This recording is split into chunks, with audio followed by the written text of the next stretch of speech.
Good afternoon, everyone. We're gonna get started. Welcome to the August Advisory Board meeting. We're gonna start with roll call. Deb? Here. Ed? Here. Kelly? Here. Pace? April? Here. William? Here. And Lisa? Here. All right, well, we have quorum. Thank you very much. All right, first item on the agenda are the meeting minutes from July 10th. Rachel, will you give us a walkthrough of those, please? Good afternoon. The last meeting was held on July 10th. The June 12th meeting minutes were approved. Ms. Calvo gave an IVMV update. Mr. Samuel gave a stakeholder outreach update. On page 2, 3 items were reviewed on the policy and decision review. Ms. Janice Timmons gave a financial review. There were no change requests reviewed at the meeting. Project updates began at the bottom of page 2, beginning with voters' maintenance and financial responsibility. Continued on to page 3 with My DMV portal, DL issuance, SIDLIS and citation processing, and renewal notifications. Ms. Coral Griggs gave a brief communication update, and the meeting was adjourned at 1:36 p.m. And at the bottom of the packet, you can see, or the minutes, you can see the items that were submitted in a meeting packet. Any corrections from the board members? All right, hearing none, is there a motion to approve? Motion to approve. Thanks, Deb. Is there a second? Second. Thanks, Ed. All in favor? Aye. Aye. Thank you. Any opposed? Great, we will mark these as approved. All right, next on the agenda is Eileen from Ernst & Young with an IVMV update. Good afternoon, everyone. So we are going to be walking through, let me move out to the front a little bit here. It's not to turn around. So we'll be walking through the June report, which was the July report. June, sorry. The two phases overlapping. So we'll walk through this one, and this is as of July 14th data, that's right. Okay. So overall risk state is amber. We'll talk a little bit about that in just a minute as we look at the OCM facet for the cube. We did not identify any deficiencies, but there was some process improvement in the OCM area based on the timing of the project itself. So we'll just go ahead and skip there to the cube. Sorry. No worries. So you'll see that one facet has turned amber, which causes the risk state of the project to be amber. I'll talk a little bit about it here. When it's not a deficiency, we don't define out an action plan necessarily, but we're going to treat this one in a similar fashion. So we have recommendations that we've provided to the project team based on organizational change management. So to give you an overview of what that is, in the beginning of the project, the team spent a lot of time and effort putting together an organizational change management plan. It was a deliverable 21, which outlined the procedures that would be taking place throughout the life cycle of the project. It had some gap analysis templates and processes in there, as well as some stakeholder analysis pieces. And those were very well defined, however, they weren't incorporated into the project schedule and continued throughout the phase of the project. So our recommendation is now, based on where we are, those should be implemented at this point. And so our recommendations are to implement those templates that were outlined in the deliverable 21, and then to make sure that those tasks are added to the project schedule, tracked, resource loaded, and to make sure that these items continue forward. Before we go, any questions on that? Okay. So you will see we didn't open the deficiency, but you will see the amber facet there. Again, on the key indicators, the two that are changed as the future risk is looking at OCM, making sure that those aspects of the project are addressed at this time. So that did not change. We do still have right in the center of the bullseye is our SPI and CPI in the chart. So you can see as far as hours, we're tracking still within those established parameters. This is the new graph. I'm not sure if we talked about this one last time, but this is showing you the overall trend of those forecasted milestone dates. So where we take the project complete and apply our SPI formulas to it to get out those estimated, we believe you're going to be this many days late. This is showing how that's tracked throughout the entire project. So it really gives you a good trend analysis on where you're tracking. So now it's estimated right now at about 26.9 days late.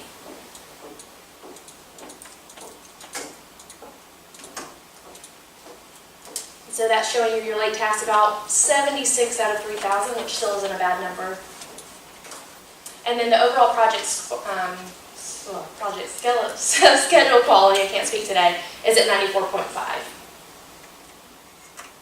Any questions on any of those items or anything specific to OCM?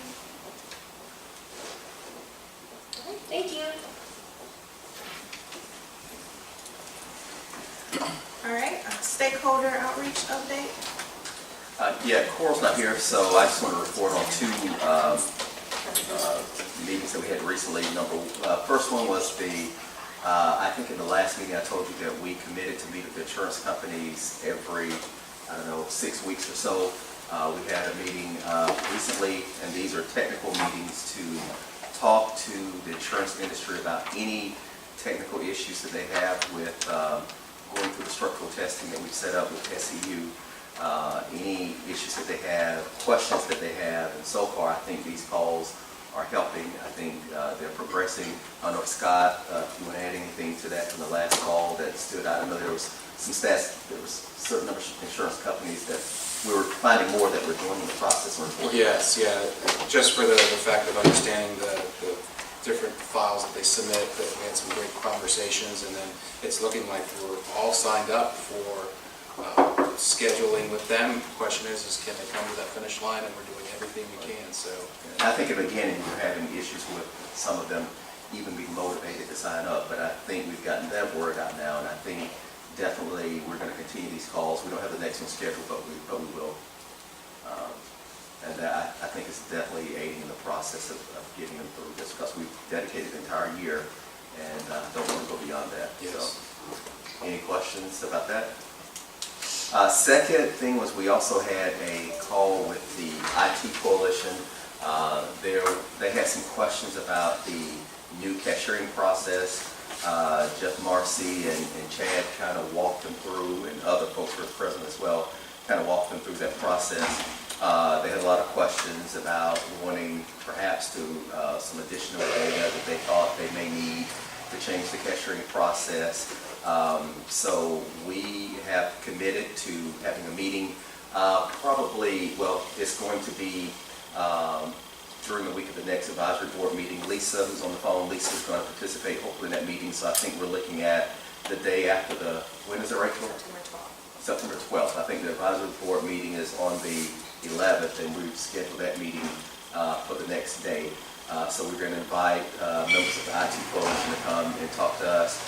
They want to do it at conference, but I won't have to invite people at the educational forum to have that conversation. So we're going to have them here. But that conversation was centered around everything related to cashiering, and the fact that the solid database, of course, is going away. We have done some surveys when we first got started on this project, but some of them just felt like we needed to touch base again for them to tell me what they envision for cashiering. So I want to make sure we give them that opportunity to talk to us on September the 12th. Thank you. Thank you. Thank you. Any questions? All right. And Terrence, you will be speaking at the conference on motorist modernization, right? Yeah, during the conference they've asked for an update on motorist modernization. We're going to have someone give an update on motorist maintenance. They've asked for a demo of the portal and a demo of the DL issuance system. And then, of course, this year, thanks to Lisa, we're going to have a room dedicated to motorist mod, where it was pretty popular last year, where people can come in and kind of be hands-on with the transactions. So we're going to do that as well. I think we're going to add at least 4 or 5 more workstations over what we had last year. Since we have a room dedicated to ourselves, we can bring some additional equipment. So, That's great. All right. Next item, we actually don't have any policy items to review today. I don't know if we not have that. That's kind of scary. So we will skip over that item today. Moving into the program update, starting with financial review, Janice. Okay, this is obviously the first month of the new fiscal year, which is 18-19. The first month is a lot easier than the rest of the year. But for this fiscal year 2018-2019, we received $7.536 million, and 6.9 is in contracted services, and just a little bit in expense. So for the first month, we have actuals of $604,940, and that's what was budgeted, so we have no variance for this first month of the fiscal year, which is the prettiest it looks all year. Just to give you an update on phase 2, because I know some of you are interested in that, the funding for this year is $5 million. 4.3 of that is contracted services. For the first month, our actuals were only $70,270, and that was the actual budget as well. So there's a variance there as well. So there's really no change. Easy. Any questions? All right, we're gonna skip to the project updates. Let's start first with Andrea. Good afternoon.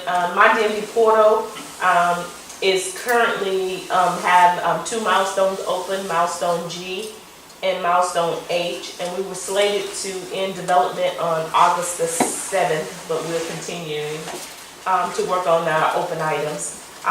We're still working on sanctions. We're working on insurance verification, notice of non-ownership, and printing the certified and mailed driver license records transcripts. Also for milestone H, we're working on BAR, the BAR stories, which are part of the Orion application. We're working on transaction updates. We're working on the military status verification, as well as a change request to the dashboard. Some modifications that were suggested to us by Accenture. So we'll continue, even though we're behind, we'll continue to work to close out these stories. Just some of the issues that we faced during this period is just we're still waiting on the change request for the non-FR sanction changes that are going to be implemented. So we left our stories open so that we can test at one time and not have to come back and test all the sanctions. Also, we had sanctions reports, but we've worked those issues out. With the BAR stories, our developer is developing within Orion, and his experience level is pretty slow, so he's just working as fast as he can because there's no other team has any capacity to share with him. We're working on the printing the transcripts via Novatech. That was kind of like a change. We were going to go to the local printers, and ESC, Diana Bond, was wanting us to print to Novatech, so we're working that out, and actually we're almost done with that. So, and also just the fact that one of the other issues that we addressed, mentioned, is that the fact that we are down to just 2 developers within portal, so we had a reduction in our development resources. And we will be discussing one change request. And so I'll go with that. Any questions?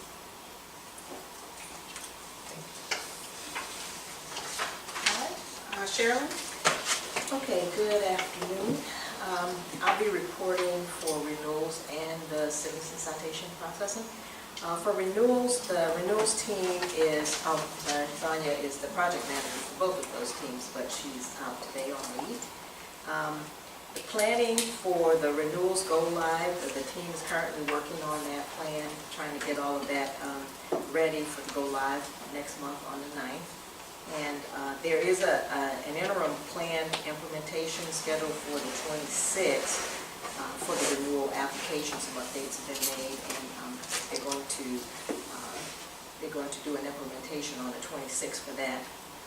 Right now, the team is also working on few bugs. There are a few bugs that they still have to get wrapped up, and they're working on now. And they're also continuing to work on the structural testing. The direct mail high-speed file was successfully processed, and they reported that on yesterday. And I don't think there are any new issues or risks for the renewals team at this time. For citizen citation processing, that team is working on their milestone E, which is their final milestone, and it was scheduled to complete on the 19th of June, but they are running a little bit behind. There were some changes in some of the approach to some of the solutions that they were working on, so I kind of threw them back a little bit. But right now, they have completed all of the development on their functionality, so that's done. They're working to resolve bugs, and we target this weekend to focus on fixing bugs and the remaining bugs. And so after we get through this weekend, then we'll be able to assess a target completion date for the team after this weekend. No new risks or issues for that team this week. Any questions? Oh, okay. We are scheduling a deployment for this coming Thursday on the 16th for the informatical pieces that were not successfully implemented a couple weekends ago when we had the original deployment scheduled for the 5th of August. And so we reschedule that to go forward this coming Thursday. And so we're right now trying to get all of that planning done and get the plans together and the TAC notice sent out so that we give people as much advance notice as we possibly can. But that deployment is going to be scheduled to start Thursday night around 9 o'clock. We'll start putting up maintenance pages, and then the seed load is actually scheduled to start around 10. So we're anticipating that the outage would be about 6 hours. Hopefully we can get it done sooner, but that's what we're planning for right now. Any questions on that? Scott? Thank you, Kristen. Giving an update for Motors Maintenance and Financial Responsibility today. Our primary focus for the two projects is to complete the Motors Maintenance and FR core critical features over the 5 remaining sprints, planned to end September 12, 2018. Working on critical change stories supporting customer merge, link unlink, AMBA features, Motors Maintenance and FR letter stories, and FR reports. The team did close milestone H, but have moved to the final testing of 16 letters that were dependent on citation processing to complete their work to our backlog. Once those letters are made available, we'll go ahead and complete the final testing from our perspective for Motors Maintenance. The team is working across milestone I now, which is 27, 28, and the HIP sprint. HIP sprint's closing on August 15th, which is tomorrow, and you're seeing the milestone update on the screen that we're showing trending late. Most of the impacts for not only the sprint and the milestone that we could not recover from and we're trying to recover from is these legislative projects in June, July. We had our testers pulled off from that, so now we have to retool, re-gear. In addition to that, the letter service was a unique item that was slow to learn from our perspective, but we're trumping right along. I know we have some rework regarding some change requests right after that, so we're going to go a little bit long on September 12th, but we're doing our best to complete those. The insurance companies, as you heard earlier, they conducted a session in August. We got some positive feedback, at least questions where we know they're developing rather than just business level questions. And we've got a total of insurance companies, 337. Signed up was at 249, and that we had one company that was reporting that they weren't signed up, but then they went ahead and signed up, so we should be there. There's about 87 companies that are not going to participate in that process of submitting files since they don't write insurance in the state of Florida. Risk and issues, the 2 items I want to bring to your attention from the risk perspective, making sure that as our common rules are established in the work we've done, they don't change, so this way we don't impact development that we've already completed. And the only major issue that we're tracking is the impacts to any of the completing the structural testing for the insurance companies. So we sure they get done by December, and we're doing everything we can to address that. Any questions, comments? Back to you, Kristen. All right, Joe, are you on the phone? Yes, I'm here. So for deal issuance, what we're showing the board is milestone I, which was supposed to end on the 27th of June. We actually finished up testing on milestone I this morning, just waiting on final project owner approval on the 3 stories that she hasn't signed up for yet. We should get that later today and close out milestone I. We also are currently working on all 3 of our sprints in milestone J. Milestone J is all of our kind of one-off transactions, so that's your scan-only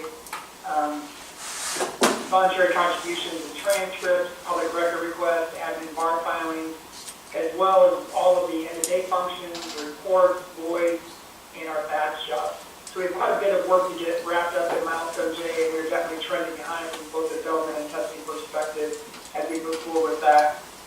As far as our policy and procedure working groups, the policy and procedure group last met in Tampa on the 17th of July and scheduled to meet again in Tampa on the 27th of August. They're moving along pretty much on schedule. The user guide, they last met in Tallahassee last week on the 6th of August and will meet again on the 10th of September. They're just slightly behind from a user guide perspective, but we have passed the draft of what they've worked on so far over to our UAT team, so as folks come up to the field to test in UAT, they'll have that user guide beside them just to test that out. From a risk and issue perspective, we are tracking against a couple of issues. So issue 39 is being short of developers. So this has been going on for well over a year now. And at this point, we have selected, the department selected an ASP2 candidate about 2 or 3 weeks ago. There's a way to get that all processed to be able to onboard that candidate. Issue 92 is that in UAT, we're missing several of the applications that we need to do a kind of an end-to-end testing. So it's one of the applications for exams, as well as some other external applications that are necessary to validate that the deal issuance data that goes into a line is in process and moved across the different places, including David, et cetera. We're also tracking issue 93, and this is related to SAC and batch transcripts. So when we had met with SEC on the 23rd of July, they indicated they would not be able to start development on mass transcript updates until after January 2019. Also, they indicated that after they completed that there would be some additional work for the court to court to implement those changes, so that there's a potential that they would not have that work done as they go live. We also opened several new issues this week. We opened up issue 95, which is related to the passport service, and we're currently waiting on DOJ to give us the updated specs for version 1.1. The department's currently using version 1, which is no longer supported in test, so we're going to have to do an upgrade to be able to actually test that particular application. We also created issue 96, and this is related to DLS. So AMBA has mandated that all states are currently using DLS service upgrade to DLS 3.2 by April of 2019. We didn't have that in our schedule to do that upgrade or that testing, so we just want to note that as an issue.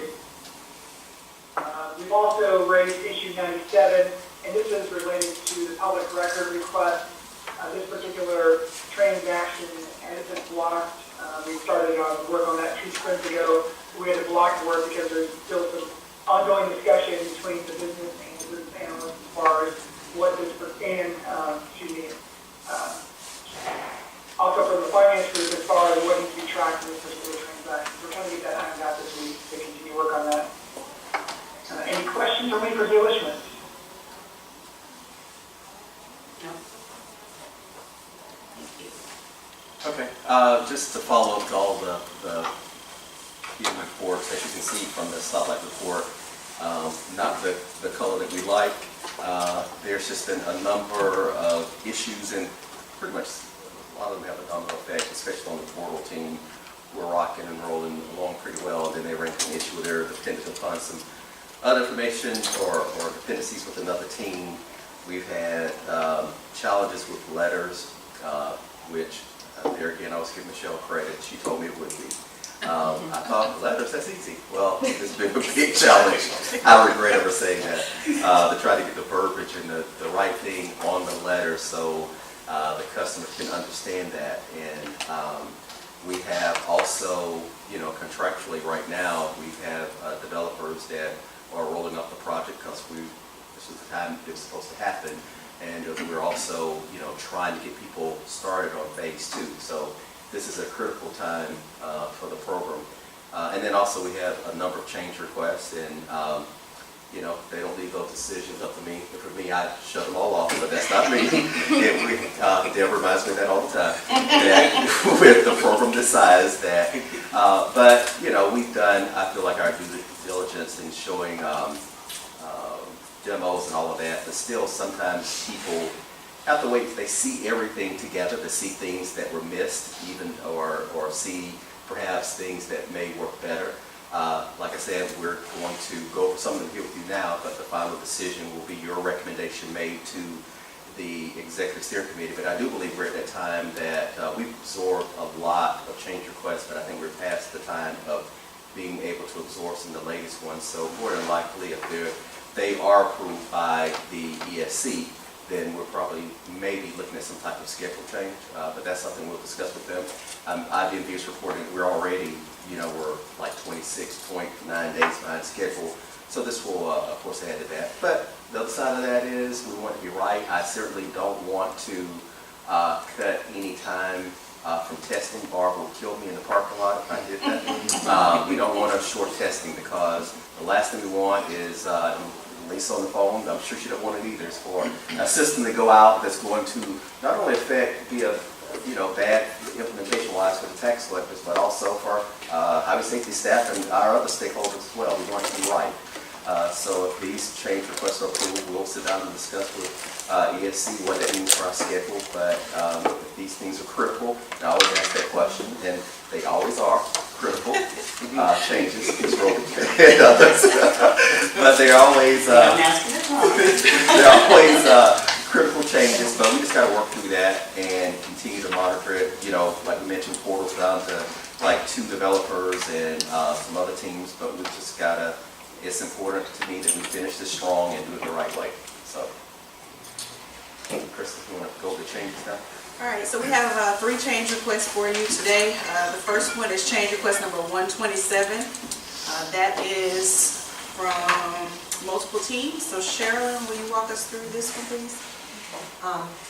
Change request 127 is a result of a legislative wrap number 3495, which has already been installed into production. And that wrap is for exempting fees for veterans. And so this change request is to reflect that same change that's already in production into motorist modernization. The impact is to deal issuance, portal, and renewals. And the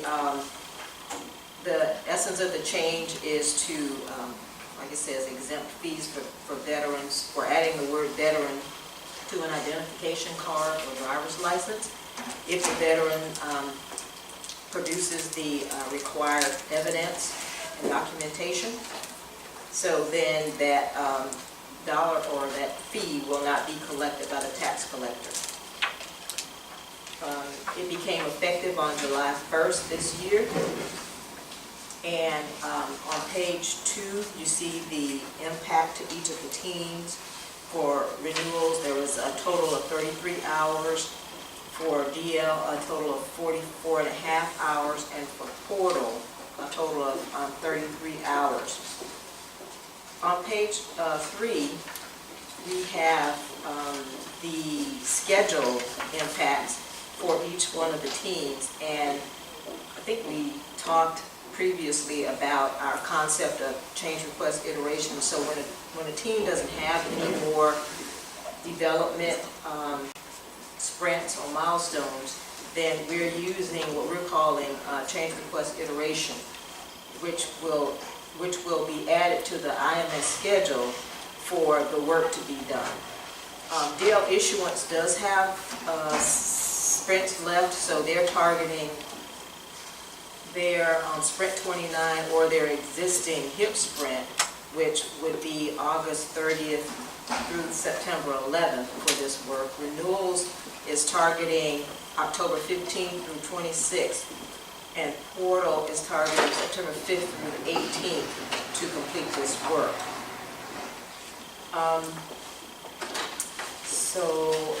And then if you look down in the section where it says provide detail, the actual name of the tasks for each of the teams with change request iteration is included in that section. So you would see that task ID show up in the schedule, and that's what we would be tracking to. So on page 4 is the total number of hours for this change request, 110.5 hours for this change request. And do you have any questions about this one? Okay. So this, as Terrence mentioned, our UAT period is currently scheduled to end October 1st.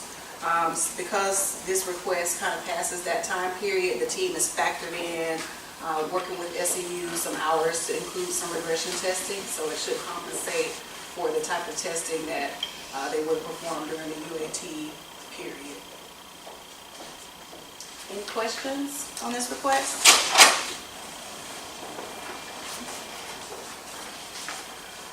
All right, at this time, I'd like to entertain a advisory board recommendation. What's your pleasure? Is there a recommendation to approve? So moved. Thanks, Ed. Is there a second? Second. Thanks, Deb. All in favor? Aye. Aye. Thank you. I think I heard everybody. Any opposed? All right, next is 133. Sherilyn? Okay. Okay. Change request 133 is a request that is also impacting multiple teams, renewals team, motorist maintenance, and the SITLIS team. And the need for this request has to do with URLs that are currently hard-coded in letters that are invalid. So the enterprise team came up with a way to handle the URLs with a dynamic solution. And what that means is that if a URL changes, then they would go in and change a snippet of code in Planet Press in one place, and then the letter would pick it up dynamically, and it would prevent us from having to go in and make these changes in each and every letter that would be impacted. So the on the bottom of page 1, the estimate is 36 hours to actually go into Planet Press and generate that snippet of code. And then on page 2, renewals, the impact for renewals is just testing, and again, as Kristen mentioned, we have, SEU has provided ours for testing in the test environment and also some regression testing in stage, as well as SITLIS and citation processing. Has a total of 3 hours, and they're actually going to take up most of the testing of their letters during their UAT cycle for the SITLIS and citation processing team. Motorist maintenance has an impact of 41 hours for their testing.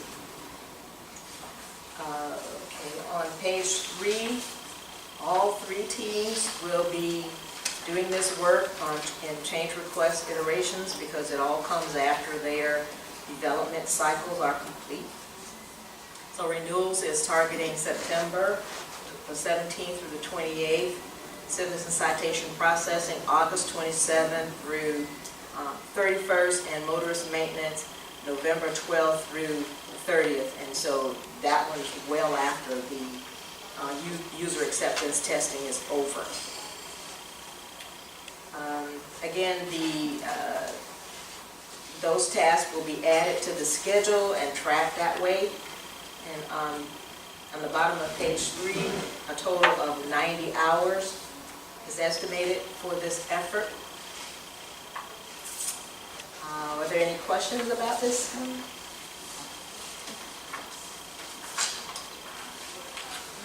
Hearing no questions, what's the group's pleasure? Is there a motion to recommend approval? So moved. Second. All right, all in favor? Aye. Aye. Any opposed? Okay, and our last change request for today is change request number 134. That is from the Learning and Development Office, but Michelle is going to present on their behalf. Good afternoon, everyone. So this particular change request has to do with schedule elaboration. So it's to address concerns that we raised just from a program perspective, as well as some recommendations that IBED had. If you looked at the previous version of the schedule, when we get to the training development for the main go lives, it was somewhat generic. So we wanted to provide some more specificity. So as we saw some delays in development or testing, or wanted to see how those would go through, we can see that in greater detail. If you scroll down, so there's no development hours to this. It's really a change to the schedule. If you go down to page 2, you'll see the current schedule, and the areas that are highlighted you can see are just kind of phase 1 course development for headquarters and the tax collectors. If you continue on to page 3, you can see that we've broken those out. This is in conjunction with the LDO office, both different modules. There's a total of 10 of them that provide greater specificity, and then the testing of those. The one that I would call to your attention is around the portal training. They are doing a slightly different approach with the portal, because obviously we're not training end users, but we're taking a different approach to do some deep immersion training for the call center folks. So that schedule goes out a little bit longer, but it doesn't impact the critical path for us to go live. So again, no cost estimate, no schedule implications other than the elaboration, but it does provide the specificity we need and keeping with the IBED recommendation as well. Any questions? All right, is there a motion to recommend approval? So moved. Thank you. Second. Thanks. All in favor? Aye. Aye. Any opposed? Same sign. All right, thank you. So that is the last item on the agenda. Coral is out today, so we don't have a communications update. Are there any questions, comments from the board members or from the public? All right, so we will adjourn today at 1:37. Thank you very much.